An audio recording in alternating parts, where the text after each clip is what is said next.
key to successful leadership is, one, hiring the right people. I have the benefit of not inheriting anyone because I hired everyone in the company. I interview every receptionist, I interview every secretary, I interview every investment person. And so I get to pick ultimately everyone that I work with, and that helps leadership a lot. Because if you hire, the key behind leadership, if you hire super talented people, you don't need to do that much leadership because they're going to do the right thing.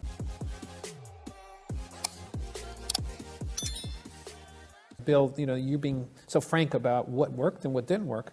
I think this is how we learn at a business school, because even though you may not have failed yet, us old guys typically have, and we have an opportunity to do that. Actually, on failure, just for a second, I don't know, there are very few people, you look at the most successful people in the world, I know very few of them that haven't had a major failure. If you read through they're not the financially most successful people, if you read through the Forbes billionaire list and you read their stories, they've had failed businesses and they've lost everything and they've hung on they've almost died holding on to the ledge. What's his name? The guy on CBS and Sumner Redstone. Redstone, yeah. So there are lots of examples of people who had huge adversity. And I think it's how you deal with adversity that determines your ultimate success, as opposed to how you deal with success that determines your ultimate success. So that's one of the things I've learned. Good lesson. From JCPenney and otherwise. Okay. So you're an investor, Bill, but once you get on a board, you're also, you're a board member inside Pershing Square. You are a kind of a manager and leader. So how do you describe your personal management style, your leadership style? Not necessarily as an investor, but when you're actually leading things inside or around. Okay, so the only leadership role I have in a public company today is I'm chairman of the board of a company called the Howard Hughes Corporation. And there I'm a non-executive chair, and I work, I have an outstanding CEO, a guy by the name of David Weinrev, who runs the company, and he's outstanding. The key things I did there were, one, I recruited him. Two, I gave him, we set up an incentive arrangement with him. He was the first guy I did one of these, buy 7-year warrant, you can't sell for 6 years. We put up his own money. In his case, he invested $15 million, it's worth $150 million 3 years later. So in his case, it seems to have worked better than in the JCPenney case. Although I would say in the JCPenney case, it worked well too for a second, in that he lost his $50 million. So he did, the alignment was there.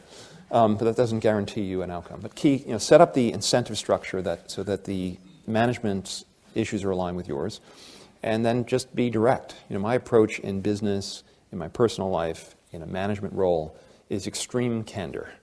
And I think that if you live that way, you'll run the risk of offending various people over time, but you'll have much better relationships because, if you tell people the truth, first of all, it's not typical. A lot of people, in the interest of politeness or fear of confrontation, or it's just uncomfortable, don't speak the truth. And that goes for people on boards. There are lots of examples of super talented people sitting around the room as an institution is failing. Think of all the banks during the crisis where people were not willing to confront the CEO. So I'm willing to confront the CEO,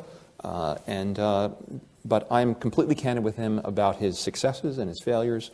But I give him, I don't step on I don't run the company. I'm not involved day to day at all. I trust his judgment.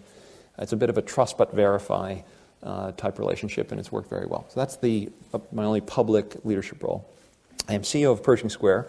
It's a much easier business to run than a normal company because we've got only 56 employees. And here the key to successful leadership is, one, hiring the right people. I have the benefit of not inheriting anyone because I hired everyone in the company. I interview every receptionist, I interview every secretary, I interview every investment person. And so I get to pick ultimately everyone that I work with, and that helps leadership a lot. Because if you hire, the key behind leadership, if you hire super talented people, you don't need to do that much leadership because they're going to do the right thing. Second thing is setting up the incentives correctly. So in Pershing Square, everyone is incentivized by how the overall firm does, which I think is a good dynamic because it creates teamwork. I follow the same extreme candor approach in evaluating people. And I care about everyone I work with as I do of family members. And so we look out for each other, and if someone's going through a difficult health issue or personal issue, financial issue, or I have the benefit of having a lot of relationships, and whether it's the medical community or in the business community or in the political community, and so we help our people. And We don't tolerate insincerity. People are encouraged to admit their mistakes immediately before they figure out a solution to the problem. So when I hired my CFO, in the first year of working with him, he would approach me with a mistake he had made after he had figured out how to solve the problem. And I would get angry with him every time. I said, no, I don't want to hear about the mistake after you figured out the solution. I want to hear the mistake now, and then we can work together on solving the problem. So I think if you have an organization where people very quickly admit mistakes, and where you're candid with them, and they're not punished for making a mistake, that is a very good dynamic. And it's worked very well. We have almost no turnover, even in the reception desk at Pershing Square. And that's worked, it's been a good model. And so I don't do that much leadership other than, I guess on the leadership side, I think you have to,